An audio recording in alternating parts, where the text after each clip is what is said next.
kod svih proizvođača. Rekao sam već da je izvrsna predkultura, nije tako ni pretjerano zahtjevan u proizvodnji. Ako radite sve ono na neki način, da tako kažemo, kako bi trebalo školski, to bi bilo sigurno dobro za proizvođača. I ono što je još na kraju najbitnije, gospodin Stjepan je to napominjao, da ima osigurano tržište, siguran plasman, kroz na neki način bih rekao i ne tako velike oscilacije cijena kao kod drugih kultura. Što je bitno, ima sigurnoga kupca. A mi evo sada, dragi gledatelji, idemo na promidžbene poruke pa se vraćamo ponovo na temu.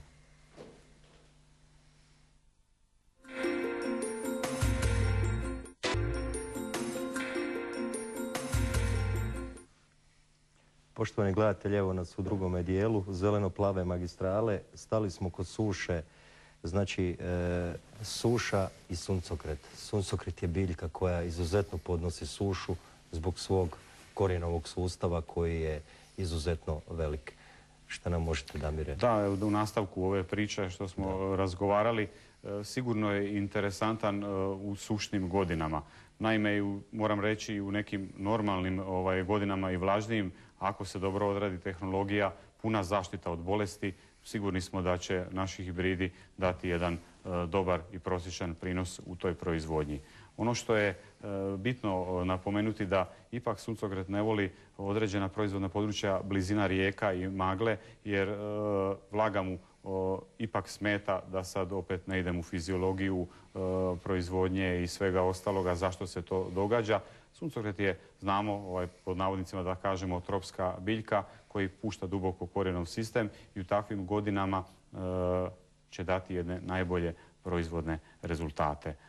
Ono što sam na početku napominjao, mi kao kompanija smo namjerno išli sa nešto ranijim materijalima, upravo da izbjegnemo onaj vlažni dio godine koji se javlja, što ja znam tako reći, često i za Gospe i za već kad prolazi to ljeto, godišnji odmori i sve ostalo, dođe pomalo kišovito vrijeme i onda ako suncokret na vrijeme nije skinut, ako su kasniji materijali, dolazi do poteškoća, padanja dolje, jer upravo u tom periodu kad prelazi iz jedne faze zriobe u drugu, dolazi do loma stabljike, jer jednostavno nema ni jedne kompanije, moramo to reći, potpuno otpornog suncokreta na ove glavne bolesti, sklerociniju, fomopsis i sve ostalo, koji ih zahvaćaju i koji će sigurno nešto oboliti. Ali bitno je da suncokret prebrodi tu na neki način, da kažemo, taj određeni krizni period između velike i male Gospe. Tako je, i da ga na vrijeme se skine i da se preda onda tvornici ulja sa dobrim sadržajem ulja, jer zato je i namijenjen, zdrav, suh na neki način. Tu su malo problemi oko tih vlaga, možda nekada je bolje malo i platiti sušenje, da tako kažemo, troškove sušenja, a na vrijeme imati skinut suncokret da ne padne dolje. Svi mi danas kalkuliramo i čekamo u toj proizvodnji da budu što niži troškovi. Upravo iz tih razloga sam već i napomenuo već nekoliko puta da su ti raniji materijali vrlo interesantni za proizvođače. Stjepane, malo nas više zanima organizacija, znači same dopreme repromaterijala kod proizvođača, pa i na kraju taj otkup. Di ljudi na kraju po otkupnim mjestima i kako kompletan taj ciklus, da nam malo pojasnite kako završava u tvornici ulja. Repromaterijali koje mi dajemo kao organizatori proizvodnje, dajemo proizvođačima, oni se uglavnom preuzimaju ili kod nas ili na određenim punktovima, dakle u Petrokemiji Gnojevo ili zaštitna sredstva po registriranim, odnosno skladištima za distribuciju zaštitnih sredstava, dok uglavnom je to organizirano na način da se može... Radite i sa nositeljima proizvodnje na terenu? Jeste. Organizirano je na način da se uglavnom ide na ruku proizvođačima, odnosno da im se napravi najoptimalnija varijanta za njih. U svakom slučaju mi nastojimo, ako je to potrebno, dopremiti i gnojivo i ostale materijale direktno proizvođaču.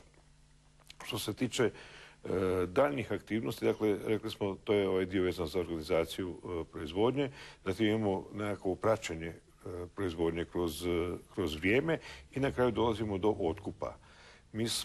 Mi imamo svoje vlastite sušne kapacitete i otkupne kapacitete gdje preuzimamo, odnosno sušimo, primamo i sušimo suncokret. Međutim, naš kapacitet nije dostatan s obzirom na to da se kompletan ciklus skidanja suncokreta vrši u nekakvih 10-15 dana. Iz tog razloga smo mi organizirali otkupne punktove po različitim dijelovima poljoprivrednih proizvođača koji imaju za to pripremljeno, recimo poljoprivrednih poduzeća ne znam, od Našica, Slatine, Osijeka i Baranje, recimo Vinkovaca. Dakle, da bi čim bliže došli proizvođaču i omogućili mu da čim prije preda svoj proizvod, odnosno da se kvalitetno taj proizvod osuši i spremi. Da ga praktički što manje drži sirovoga na samoj pisti. Na samoj pisti ili da ga kod kuće drži čim manje i čim kraće. Očekuje vas privatizacija uskoro? Da. Pretpostavljam. Država je većinski vlasnik tvornice ulja Čepin. Većinski vlasnik sada je tvornica ulja Čepin IPK Osijek d.d. I mi smo upravo pred jednim procesom kojim bi trebali preći u vlasništvo države, odnosno Ministarstva financije. Iza toga udjeli kojih je IPK vlasnik 81,15% će ići na upravljanje agenciji Audi koja će izvršiti prodaju tih udjela. Audio, pardon, da. Dakle, taj kompletan proces očekujemo da bi trebao biti gotov u nekakvih 2-3 mjeseca. Dakle, od raspisivanja tendera pa do obrade tendera i odabira najpovoljnijeg ponuđača. On nema apsolutno privatizacija, nema nikakvih negativnih efekata na ugovorenu proizvodnju i Dapače, mi očekujemo da će biti tu pozitivni efekti, jer mi smo u određenim problemima sada, momentalno banke nas ne prate, međutim upravo očekujemo da će privatizacija riješiti taj dio financiranja i da ćemo osigurati kvalitetno financiranje, odnosno kvalitetno plaćanje sirovine u određenom roku, kao što smo to i stavili u ugovor, dakle u roku 30 dana, da ćemo izvršiti plaćanje otkupljenih količina suncokreta. Što je primarnom proizvođaču najbitnije da zna kad će dobiti novac za svoju kulturu koju je predao. Dakle, procesom privatizacije očekujemo da ćemo doći u poziciju da upravo taj dio koji nam sada fali da ćemo imati riješen. Odnosno da ćemo moći otkupljivati normalno i nastaviti normalno sa proizvodnjom. Koja je vaša godišnja proizvodnja trenutno ulja? Pa, mi smo sad... Neka prosječna... Mi smo sad u situaciji da, s obzirom na to da nemamo vlastitih financijskih sredstava, nismo imali do sada, imali smo dosta uslužne proizvodnje, odnosno proizvodili smo sad druge, a ukupna proizvodnja ulja se kretala oko 22 do 25 tisuća tona godišnje. Dakle, i uljane repice i ulja suncokreta. Kao što sam rekao, naš proizvodni kapacitet je oko 58 tisuća tona, 55 do 58 tisuća tona sirovog ulja i mi se nadamo da ćemo uspjeti realizirati u skoro vrijeme nakon privatizacije, da ćemo uspjeti doći do tih brojki. Moram vas pitati, evo, i u ime moje supruge kod kuće, koja je razlika između suncokretovog ulja i recimo ulja od uljane repice? Pa, da ne idemo sad u širinu i stvar je masno kiselinskom sastavu, stvar je u razlike, dakle, između jednog i drugog ulja, u konačnici stvar je i navike. Međutim, ono što bih htio reći to je da ulje uljane repice, odnosno ulje suncokreta proizvedeno kod nas je izuzetno kvalitetno i nutritivno vrijedno. Dakle, sačuvane su sve nutritivne vrijednosti tog proizvoda, za razliku od proizvoda koji se uvoze i koji su upitne nutritivne vrijednosti, one su energetika u masnoće. Točno. Damire, Pioneer u budućnosti? Sigurno je informacija o novim hibridima, stvaranje novih hibridima. Naime, širom svijeta imamo preko 120 istraživačkih stanica koje se na neki način, da kažemo, bave selekcijom, znači stvaranjem novih hibrida kako kukuruza, tako i suncokreta. Recimo, jedna od nama bližih proizvodnih stanica je negdje, da kažemo, od Osijeka 50 km u Mađarskoj je jedna baš selekcijska stanica, upravo ono što smo pričali na sušu u Janošalmi mjestu, gdje za cijelo ovo proizvodno područje, da tako kažemo, istoka radi se ispitivanje i selekcija, znači stvaranje tih novih hibrida. I na osnovu tih informacija i saznanja, vidite, mi onda prenosimo u budućnosti informaciju proizvođaču, to jest dajemo Zavodu za sjemenarstvo koji onda on registrira te hibride i dajemo ih onda na tržište. Znači, cilj nam je i zadatak dati što više tih novih proizvoda. Još uvijek, nažalost, u Hrvatskoj to malo teže ide i ljudi, opet ovisno o kojem proizvodnom području, teže prihvaćaju. Opet kažem kako koje proizvodno područje, ali evo mi sa našom mrežom promotora, ljudi na terenu, nastojimo ih dobro educirati i informaciju više prenijeti da u toj teškoj proizvodnji postigne jedan ekonomsku isplativu računicu. A kakva je trenutno situacija oko uljane repice? Vidjeli smo da trebamo dati jedan naglasak upravo na uljaricama. I tu smo dali isključivo, vidite, hibride, što je razlika. Nekad su bile sorte, vrlo bitno i važno. Upravo za proizvođače, to jest ulja, prerađivače, bolje da se izrazim, znaju što znači na taj neki način, da kažem, manje sastava, ali tako, kiselina u sebi sa većom nutritivnom vrijednosti i sa većim prinosom.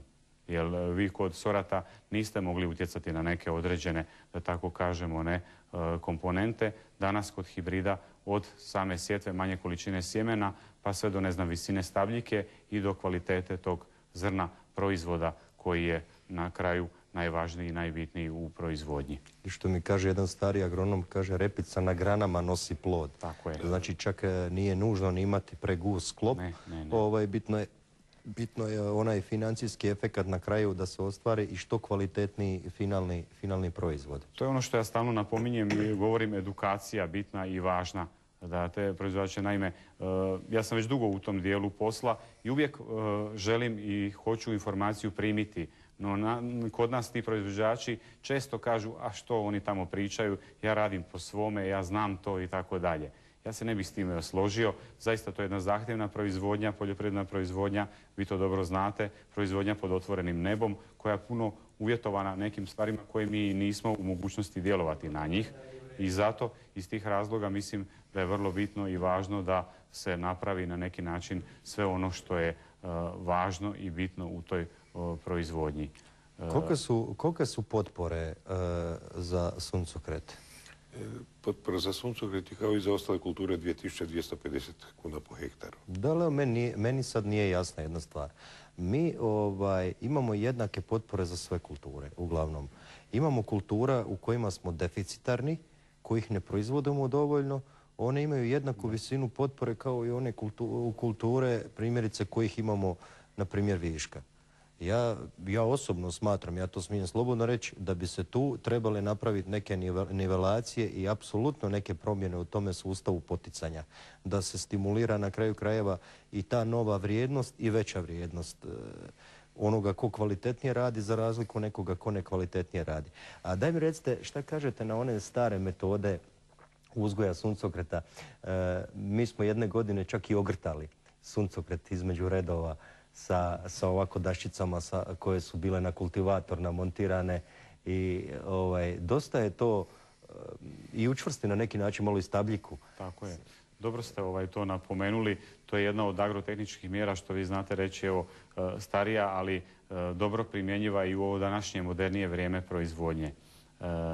Naime, kako zbog tako vegetacijskih godine koja suncokret treba proći od same sjetve pa sve do ubiranja u krajem 8. mjeseca ili početkom 9. mjeseca, da bi ta stabljika izdržala, imala nekakvu stabilnost, bitno je i mehanički nagrnuti, što vi kažete, ili zagrnuti taj suncokret da bi nešto uništili ako ima i korova određenih, a i učvrstili taj korijen koji je nekada plići, nekada dublji. Ovisno opet o godini, ovisi o vodi, da tako kažem, koja je pristupačna. Da li je ona dublje ili je plića. Ako vode imate u da kažemo, onom gornjem sloju površinskom, normalno da se korijen neće razvijati. I onda se zna dogoditi upravo to što smo rekli, da tamo u 8. mjesecu dođe malo nešto nevremena i tako dalje. I